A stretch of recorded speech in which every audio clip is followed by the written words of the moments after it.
Welcome to நம்ம வீட்டு சமையல். இன்னைக்கு நம்ம சமையல்ல ரொம்பவே ஈஸியா குவிக்கா prawn fry எப்படி பண்றதுன்னு பார்க்கலாம். பீச் ஓரத்துல இருக்க கடைகள்ல prawn fry ரொம்ப டேஸ்டா இருக்கும். அந்த மாதிரியே ரொம்ப ஈஸியா வீட்லயே எப்படி பண்றதுன்னு பார்க்கலாம். அதுக்கு முன்னாடி மறக்காம எங்க சேனலை சப்ஸ்கிரைப் பண்ணிக்கோங்க.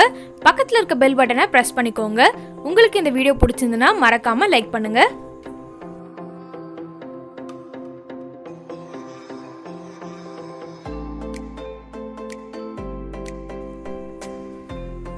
½ kg அளவுக்கு prawn எடுத்து நல்லா க்ளீன் பண்ணி வச்சிருக்கேன்.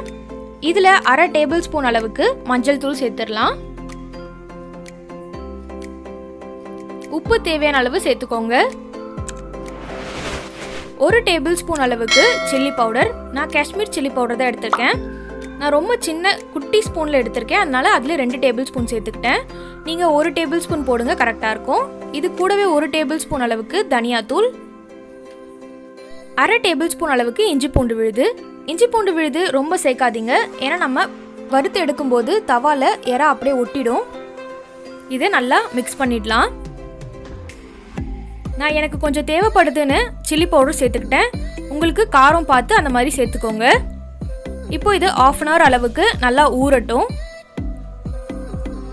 இப்போ ஒரு பேனில் கொஞ்சமாக எண்ணெய் சேர்த்துடலாம்.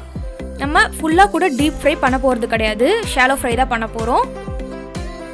நான் அரை டேபிள் ஸ்பூன் அளவுக்கு சோம்பு எடுத்து நல்லா இடித்து வச்சுருக்கேன், அதை சேர்த்துடலாம். கொஞ்சமாக பொரிஞ்சு வரட்டும். சோம்பு பொரிஞ்சு வந்ததும் நம்ம மேரினேட் பண்ணி வச்சுருக்க ப்ரான்ஸ் எடுத்து சேர்த்துடலாம். ப்ரான்ஸ் கண்டிப்பாக ஒரு ½ hour நல்லா மேரினேட் ஆகணும், அப்போ தான் நல்ல டேஸ்ட்டாக இருக்கும். இப்போ இதை நல்லா மிக்ஸ் பண்ணி விட்டுடலாம். ஒரு 5 நிமிஷத்துலேயே இந்த எறாலிருந்து தண்ணி வெளியே வர ஆரம்பிக்கும். இப்போ பாருங்க, எறாலிருந்து வந்த தண்ணி எல்லாம் அப்சார்ப் ஆகணும், அது வரைக்கும் நல்லா குக் பண்ணிக்கலாம். இப்போ பாருங்க, தண்ணி எல்லாம் நல்லா அப்சார்ப் ஆயிடுச்சு.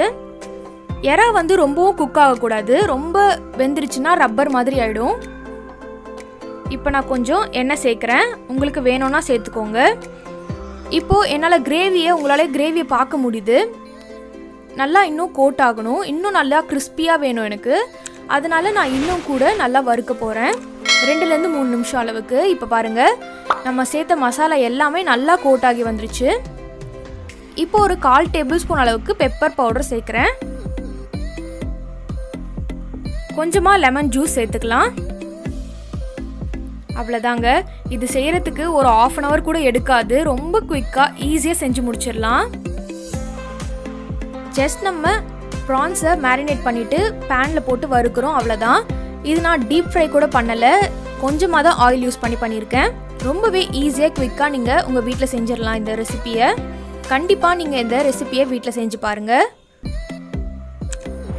பீச் ஓரம் இருக்க கடைகளில் மீன் எறாலாம் சூப்பராக வறுத்து கொடுப்பாங்க, ஆனால் அந்த மாதிரி டேஸ்ட் வீட்டில் வராது.